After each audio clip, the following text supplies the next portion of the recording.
This video will show you the steps necessary to install connectors onto half-inch dielectric coax cable. The process is the same for any male or female C0 connectors. So for demonstration purposes, we will show you the steps using a C03 connector.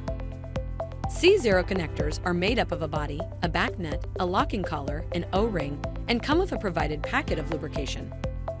Tools required for this installation are a portable bandsaw, a cordless drill, flush cutters, 2 pipe wrenches, a half-inch coax flare tool, and the WCW Trim ICA 12C02 automated trimming tool.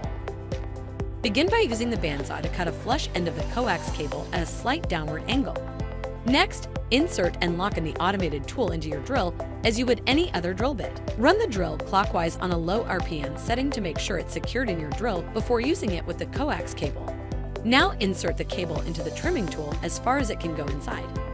Once the cable is securely in place, run the drill spinning the trimming tool. You will see shavings of both the cable's jacket and the inner corrugated aluminum shielding ejecting out the sides of the trimming tool. Stop when there is no more shavings. Now use your flush cutter to trim away excess polyethylene dielectric from the center conductor.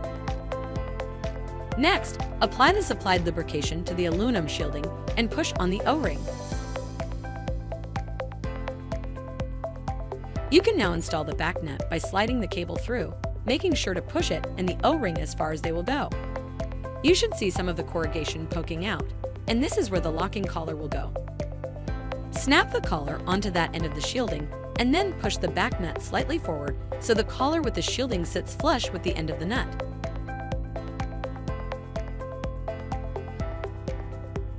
With the flare tool, insert it into the tip of the cable and rotate it a few times. This will ensure the locking collar is tightly secured and will lock the back nut onto the cable. Lastly, screw the body onto the back nut hand tight. Then, while holding the body, securely finish tightening using the 2 pipe wrenches. Again, these steps work for installing either the C03 or C02-6 connectors onto half-inch coax cable. For more information, reach out to one of our knowledgeable sales representatives today.